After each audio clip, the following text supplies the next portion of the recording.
Hello and welcome to the Trail and Adventure Motorbike Podcast with me, Clive Barber, and my good mate, Noel Tom. For the days when you can't ride your bike, there's always the Trail and Adventure Motorbike Podcast.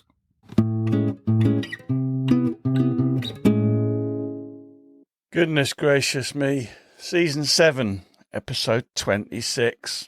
We've had some pretty good ones, haven't we, lately? Anyway, this one, we don't have a guest. It's just me and Noel chewing the fat, talking about some of the guests we've actually had on this year. We're really pleased with the guests and how the podcast is progressing, and I hope you're still really enjoying it. We're also going to give you a little bit more information about the film festival that we've got planned for next February. Save the date, the 28th of February in Kendal. Both Noel and I are off on trips over the next few weeks, so I'm not quite sure how I'm going to manage episodes over the coming weeks. We've got a couple still need editing, and probably what I'll do some TAMP podcast rewinds, some of the best episodes from not so far along in the past. Keep listening. We'll be back on it as soon as we are back from Scandinavia, and in my case, from France.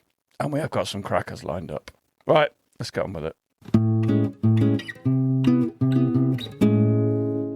Have you had a nice day out? I've had a brilliant day. Too hot for trail rides. 23 degrees in the Lake District. That's been brilliant. 140 miles. Met up with Michael Spice from the Adventure Bike Collective. And it's quite nice, actually, because it proves that the Adventure Bike Collective works, because we met up with 3 fellas from the Lancs TRF. You normally think Lancashire, savages, right? Yeah, absolutely. Terrible people, but 3 new best mates, easily, with Steve, Neil and Phil. Steve turned up on his T7, and I'm thinking it's going to be like a big bike, mainly road day. Pretty much did every lane in the Lake District. Boy, can that guy ride. Blimey. Yeah, awesome day. Did you do the one that often is that tricky one out of Elterwater? How did he do on the trickiest of lanes? I followed him up there, and it was like he was on a trials bike. Bloody hell. Yeah, very, very, very good. Has it changed your opinion on small bikes? Fuck no, because I couldn't have done that. I did nearly go on the 1050, and I'm thinking, well, if I'm taking that on holiday, I don't want to risk it, and I wasn't sure what route he was doing. But yeah, I mean, we went up to Grisdale and everything, so I was quite glad we didn't, really. Have you only ridden your 1050 on tracks up in Northumberland? Yeah, I've done some easy lanes in the lakes as well, but I've not taken up anything difficult, and I don't want to. I've nothing to prove, really, and I don't want to fuck it up. Certainly not before I go on holiday in a few weeks' time. Now, this is interesting, isn't it? Because I was invited out on a trail ride on Friday some time ago, and I'm getting quite close to my Sweden trip. And even I am now thinking, no, because might fall off, and then that whole trip will be scuppered. Yeah. Is that just an old person thing, do you think? Or have you always thought like that? You think it more when you get older. You're more risk aware, I think, as you get older, don't you? I think it's partly risk aware and partly the thought of the frustration if something happened and you thought, damn, if only I'd not gone out. Do you know you have those days sometimes when you ride and it's just like everything's fucking flowing? You're hitting rocks and you're hitting boulders that normally you might flinch at, and you just roll over them. It was just one of those days today. I absolutely loved it. Did you have functioning comms today? No, my Senna's been a fucking nightmare because it stopped working that time we went out. It wasn't working after I'd just updated it. So I got in touch with Senna, and they basically said, well, if you've updated it and you're on a 50R, it might be that you've gone up to Mesh 3. So switch Mesh 3 off, and hopefully the other people you ride with have only got Mesh 2. So I need to test that. I'll test that with Adam on Friday. Updates are a curse unless everyone's updated. I could listen to music, I could listen to podcasts, but I couldn't get my phone working through it. So I've had to reset all the Bluetooth and everything about 3 or 4 times, spent about an hour sorting it out tonight, and I can now connect my telephone as well. To be fair, it's been brilliant up until now, and I've had to piss around with it no end, but hopefully that's it working now. And you heading out again this week? I'm going out tomorrow again with Michael. I'm going to go over to the Dales, I think, because he's done the lakes quite a bit, so I'm going to take him over to the Dales. It's only about an 80-mile run, I think. And I'm also representing Adventure Spec at the Taffy Dakar. Are you? Yeah. What is the Taffy Dakar? It's a great question. It's in Wales. It's not the Dakar. It's the Taffy Dakar. Is there a road book? How do you get the route? There's no route. They give you grid references, 6-number grid references. And I think there's something like 40 or 50 grid references, and you have to go and visit them all. Don't care. I'm going to Wales. I'm going to go ride my motorcycle and have some fun. But you know very little about it. I know very little about it. I'd said no initially, but plans have changed, so I'm going to meet Adam there. I don't think you'll regret It's it. just one of those things. Just treat it as a nice trail ride day out. We can always just follow other people, can't we? But I think Adam's got it sussed. He's got some technology that's going to enable this. Oh, well, if you're with Adam, I mean, what could go wrong? Oh, shit. Hadn't thought of that. Unlucky Adam.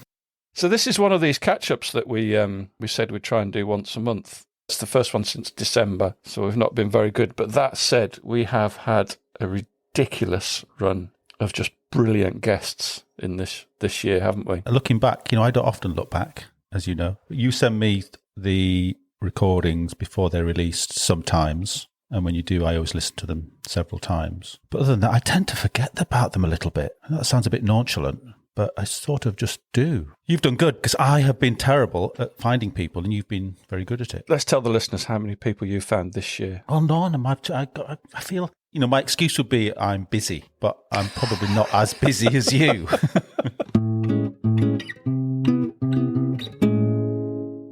We started off the new year and we actually kind of cheated then because we had sort of 3 recordings set up and ready to go from the Dakar event, which was the live Dakar recording with Charlie Borman and Patsy Quick. And then we had, I loved these guys talking to, 2 legends from the Dakar in Schuyler House. Yeah, you're a bit obsessed with the Dakar. I am obsessed with the Dakar. I've always been obsessed with the Dakar. But yeah, getting to talk to Ross Branch and Schuyler House was just amazing. And how nice were they? Obviously, you weren't involved in the conversation. I did them with Lel, but just 2 really nice, down-to-earth blokes, very willing, very giving. Me and Schuyler are still in touch because we're dog twins. We send each other photographs of our puppies. I mean, they were good, and I know you enjoyed it, but I get an overwhelming desire to shrug whenever you talk about the Dakar.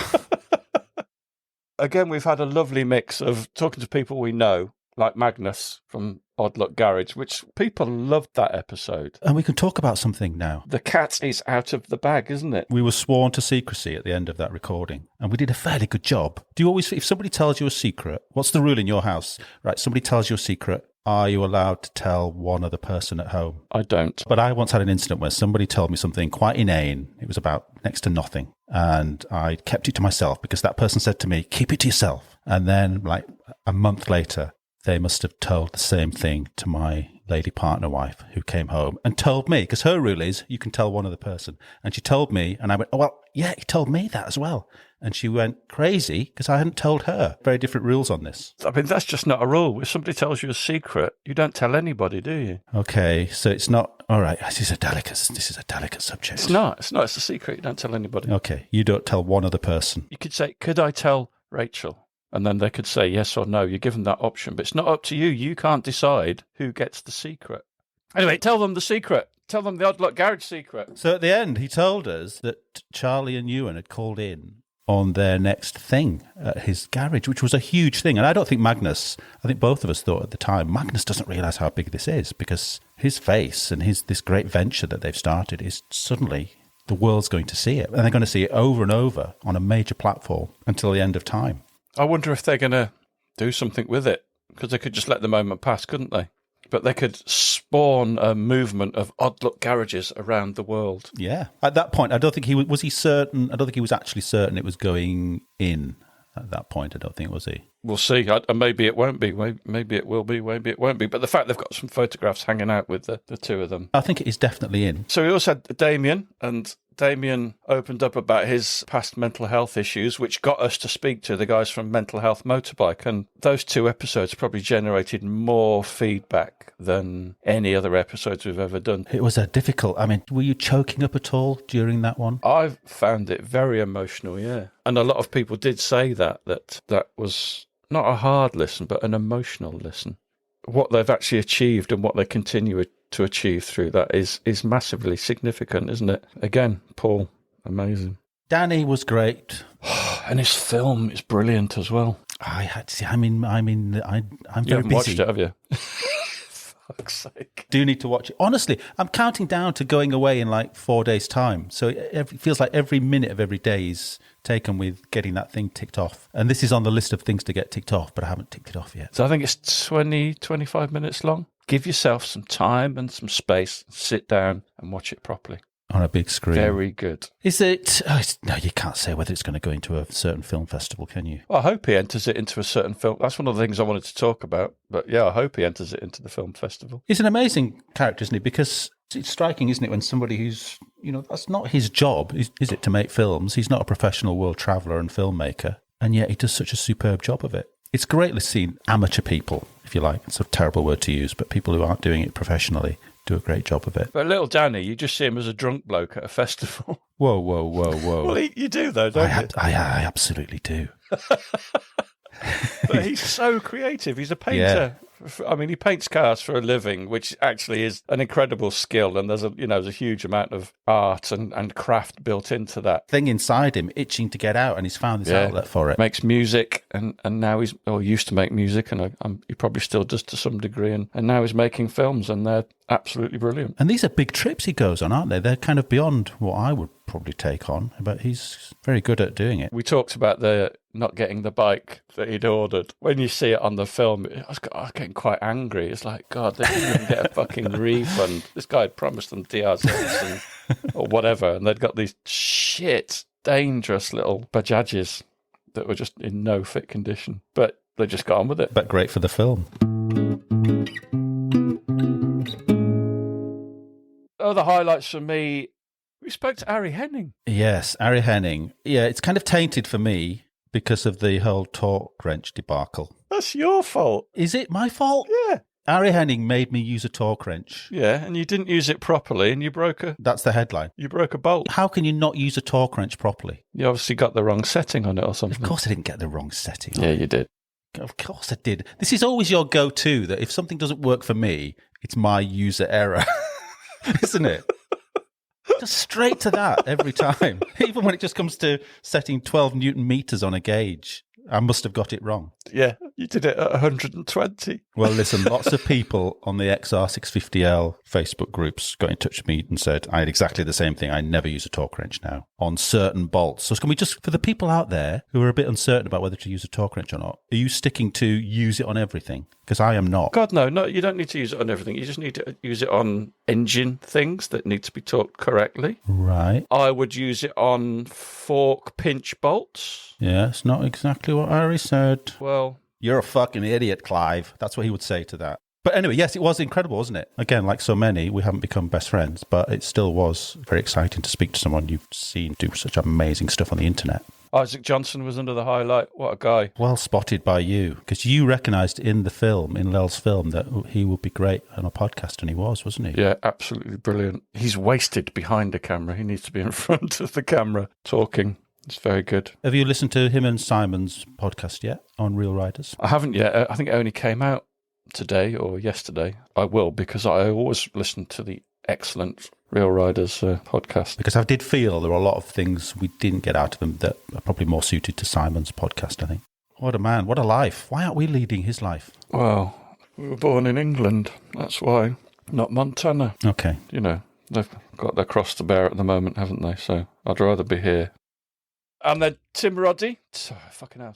Tim Roddy. Instantly likeable chat, wasn't he? Yeah. And that was nice, because a lot of people said that he should come on, and people had told him he should come on. And we got on straight away, didn't we? So I'm hoping we'll get to ride with him at some point. We've never had anyone on that I didn't like, but there are some people that come on where you almost think, Jesus Christ, it's like we've known each other for 10 years. You know, he's so instantly warm to that guy.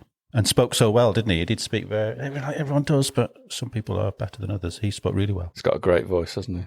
Again, we're not best friends after that. I think we will be. I'm going to work on that. I'm going to drag him up to the Lake District, I think, and prove to him why his motorcycle choice is ludicrous. Yeah, I did worry for him. But after what you've seen today, come on. Yeah, but that guy is like retired in his 60s, I would guess. This is Steve, an absolute fucking riding god, where Mr. Rhodey isn't yet. Yeah, but Tim's got youth on his side. Well, I think the funniest thing he said was, I'm really confident and I've got a friend with me. You're going to fucking break your legs, mate. Your mate's going to have to drag you to the nearest road while you scream. Time will tell, won't it? We haven't spoken about Sam, the one that just went out this week. Sam Bloody Manicom, hell. Yeah. OG, author, world traveller, I mean, that's another let's just stop doing the podcast now moment because we've achieved all you could ever hope to achieve. Instantly warm to him. Yeah, absolutely. I am as heterosexual as the next man, if the next man is Burt Reynolds. But Sam, God, what a charming, soothing, beautiful voice he's got. I'm always quite jealous of people like Sam because they're just calm, aren't they? Calm, moderate. You can imagine him in a difficult scenario doing the right thing, whereas I'd just be like flapping around. Yeah, I admire people like that. I want to be more like him. Do you think we'll be able to get him back on? We've swapped a few messages since, and yeah, he's more than willing to come back on, and we need to get him back on because there's lots more to talk about. This is it, isn't it? You're quite good at making friends with these people because you stay in touch with them. It's because usually I've made the initial contact, and then once we've got email addresses and things like that. So again, it's laziness on my part. I still talk to David Goldman at least once a week. David bloody Goldman. I love David Goldman. Is Borman replying to your emails? I haven't got his email address.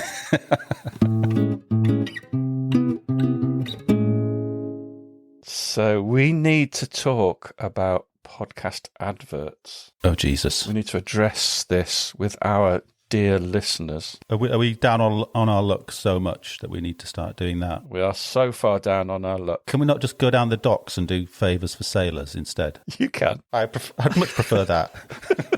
You and Burt Reynolds. We have reached the point whereby we have actually reached out to a few very, very select companies, and I'm being very, very deliberate who I speak to because I just don't want it littered with shite that we don't believe in. I think I've sent 5 packs out to people.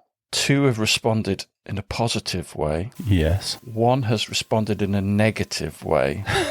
And 2 have just completely ignored it. Was the negative way, did it have like laughing emojis as part of it? How negative was it? It just said it's not for them. And also all their budget is spent this year.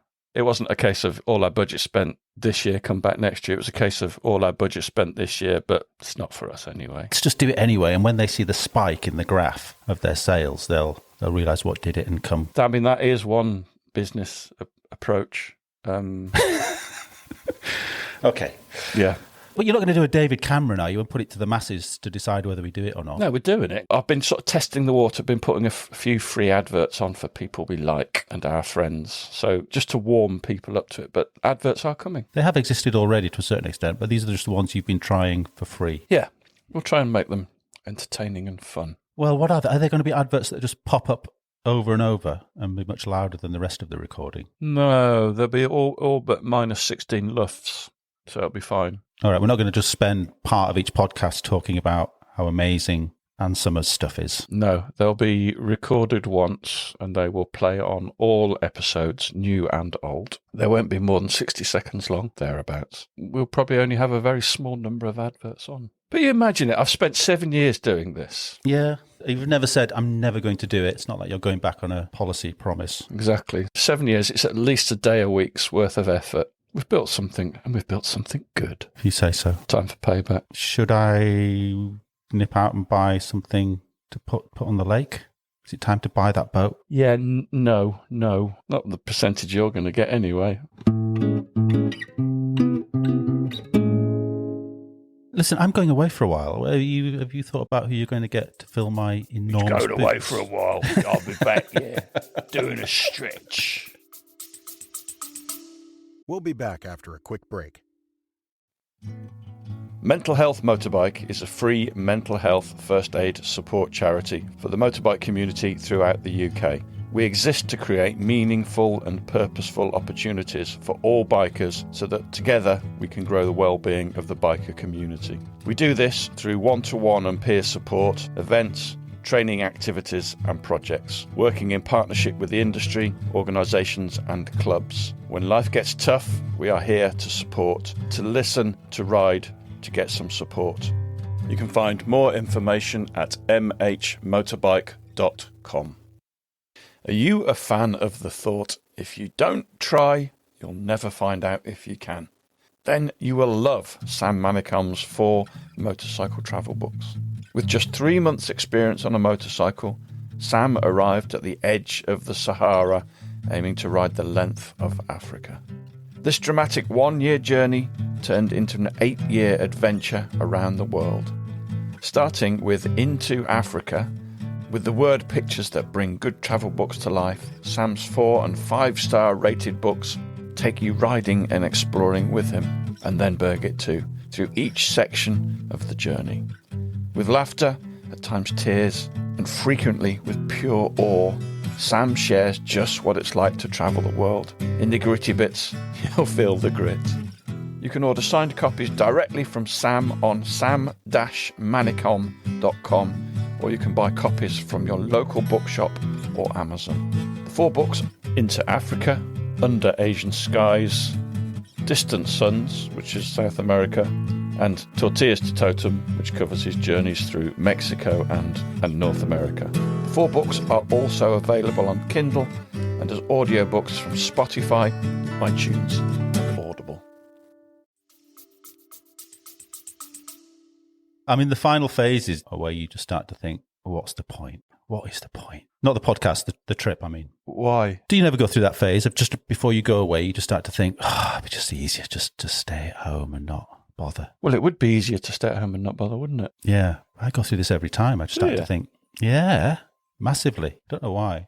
And it's so different from how you'll feel 2 or 3 days in. I think I know why. Why? Because you're very, very, very lazy. Lazy, I like being at home. Yeah, it's true. Are you recording in the next few weeks? I've got a few people lined up. I've got a couple of dates. Probably going to do one without you. Are you back by the 14th of May? No. No, so I'm probably going to do that one without you. I'll ask our good friend Simon to maybe help with that one if he can. Don't want to say who that's with yet because it's not quite confirmed yet. And then I've got somebody confirmed can either do the 21st or the 28th. And you'll be back by the 28th, won't you? Yes, I will, yeah. Almost certainly. If I survive. So tell people where you're going. What are you doing? First of all, I'm going to bike night. Oh, so angry that you're going to go with that. Are you actually arranged to go to that? Yes. Fuck you. So I'm sailing from Hull to Rotterdam, and then I've got like a 6-hour ride, stay just this side of Hamburg, I think. And then I'm really curious to see what it's like going over all those stretches of water. Because it's incredible when you look at the map and you see the bodies of water you've got to travel over without getting on a ferry. Did you see the thing about the new bridge? No. From Germany to Denmark, cuts out about 120 odd miles of kind of looping round. They're putting a new bridge in, but it's not going to be until 2029 or something like that. So, well, some of these bridges must be huge. So I arrive in Malmo like on the second night of being there. Malmo? Yeah. I haven't looked into the pronunciation yet. And then after that, I really haven't got any route planned. Part of the joy for me is working out as I go along. So I've got tech routes loaded. Whether I'll do them or not, I don't know. I'm sort of taking them because I want to be able to camp on the tech. It's more that than anything, really. But I'm still, when you talk about the Tenere, I'm still a little bit apprehensive about taking my great big road biking, off-road clothing F800 down a gravelly track. Oh, no, I think that'll be fine. I'm just not used to big bikes on. I remember the last time, I remember going to Norway on an F650 Funduro BMW, and as soon as I got to gravel on that, it just felt ridiculously heavy. But that was quite a long time ago. But maybe it'll be fine. I think you'll get used to it as well quite quickly if you're doing it for a few days. Yeah, and then over into Norway, up to the top of Norway, and then I've been up through the centre of Norway, so I'm really curious about that coastal road down the west coast. So you're going to the very top of Norway? When I say the very, I don't mean the tick box top. I mean the top of the nice bit before it gets all bleak and cold. Lifton Islands. Yeah, so not that far, just up to the top of the round bit, Trondheim, I think probably. So are you visiting any of our special friends in Norway? I don't know. I don't want to put anyone on the spot, really. I've sort of teased Thomas that he needs to stop laying concrete floors until I get there, because I can give him a hand with that. But he's a busy man now, isn't he? So I'll just keep letting people know where I am and if I'm passing somebody's house. Thomas, can Noel come and stay at your house, please? If he invites me in, then of course I will stop. Yeah, but nothing's apart from seeing Magnus at bike night. Nothing else is arranged after that. I would imagine Thomas will be very upset if you don't go and see him at some point. Oh, I would love to go and see him. Yeah, I would go. I mean, I will take a detour to go and see him, but nothing's set in aforementioned concrete yet. But the wonderful thing about this trip, as I keep teasing you with, is that I don't know how long I'm going for. I was looking at temperatures tonight, and it's still 12 degrees on a nice day in Norway. But maybe that's just this week. I'm jealous. I mean, I haven't ruled out going to Norway this year, but things have kind of changed a bit at our end because we're selling our house, we're downsizing our house, so that could happen at any time. So I don't really want to start planning big trips and then not being able to fulfill them. So that still might happen for me. You're still going on a very ill-conceived trip with your wife on the back. So we were going to go down to Portugal and go and do Alex's wine tour because he stayed in some amazing places and Rachel very much liked the look of that. But then to get a ferry from the south coast of England to the north coast of Spain was £850. That's nearly £1,000. Yeah. And it's just like, we just can't afford that at the moment. So in the end, we've got the tunnel booked, and we're going to go and head down to the Alps, two up with all the camping gear. Have you had a mock pack yet? No, well, that's the thing. I've bought an extension to my tent. I've bought Rachel a new sleeping bag, a nice one, and a new camping mat. So we don't, I mean, probably shouldn't have bothered. Probably just sort of stayed in hotels. It would have been cheaper. Yes. A friend has very kindly offered us their, I'd imagine it's more of an apartment in Chamonix. Oh, that'd be lovely. So we're going to go and stay there for a few days. We'll do that thing. We'll base ourselves there and travel out, do some loops. It's impossible, but it's not impossible, isn't it? Because you see people doing it. But are we seeing people doing it with all their camping equipment? We've done it before. Been off on trips before, the two of us. I think it'll be okay. Because you're not taking chairs and lots of ancillary stuff, are you? Definitely not now. What I'll do is I'll give Rachel a bag and say, you can put anything you want in this bag, but nothing more. Is it a bag or a pannier? It won't be a whole pannier, surely.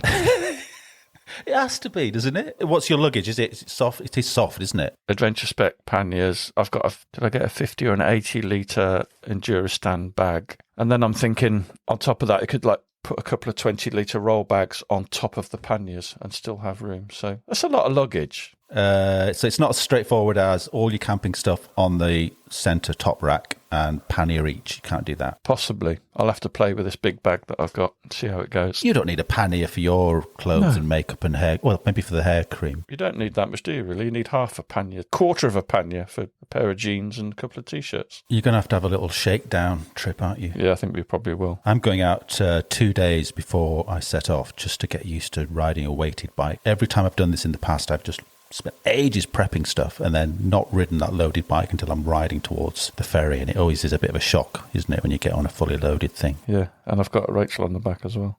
Although she's as light as a feather, honestly. Of course. I don't think the guitar music after that comment is going to soften it any. Might get deleted. I haven't got anything else to talk about. Oh, the film festival. We need to talk about the film festival. One question before we move on to the film festival. Go on then. Out of all the people that we've talked about this year, I would really love to hear who was the easiest edit. Does anyone jump out? Where you just almost had to take it, didn't have to clean it up at all and take any little annoying size out. And there's nobody that you don't have to take breath marks out of. You don't have to take or ums. I think the easiest edit was, without a doubt, Isaac Johnston. Was it? Yeah. When you get big blocks of somebody talking and they talk really well, you don't have to touch those big blocks. So he's probably the easiest edit. He's the standout. That doesn't surprise me. Film festival. The venue is booked for the 28th of February 2026. Our judges have been invited and they've all confirmed that they will be judges. We have a judging criteria written and created, which is going to be... We're not sure if we're going to make that public yet. We probably should, because people will want to know, won't they, if they're going to put a film in. I had no idea when I came up with this idea that you were going to turn it into the Oscars. Sorry, you came up with the idea? Yes, another one of my ideas. You've invented the film festival in the last year. And run with before I had time to say, whoa, we don't need to do all that. The next minute, you started talking to me about marketing strategies. We've got a marketing strategy, we've got a project plan. And I thought it was going to be you, me, Michael Heaton and Simon in a dark room watching Danny's film. It will be that as well. But with about 250 other imposters. We've got to sell 260 tickets, because that's the size of the venue. But it's a cracking venue. It's a lovely art centre in the centre of Kendal. There's a couple of bars, there's a restaurant with pizzas and stuff like that. It's going to be a really nice, good event. And also, because it's in the Lake District, if people want to bring bikes with them, they can go out for a ride on the Sunday, can't they? In February. Oh yeah, good point. Don't bring your bikes. It's fucking cold.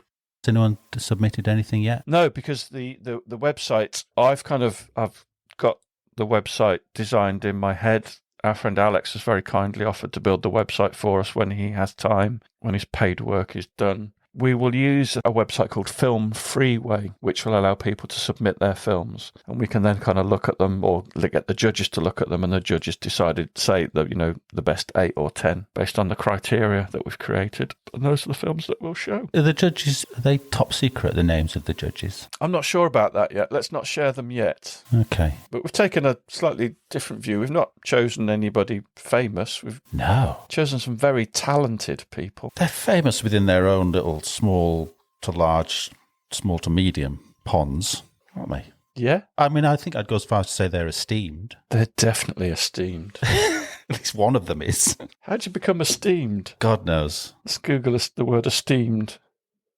Esteemed meaning. Held in great respect. Admired. Yeah, none of them. We fucked up, haven't we, on that one? Oh, well. Right. Good.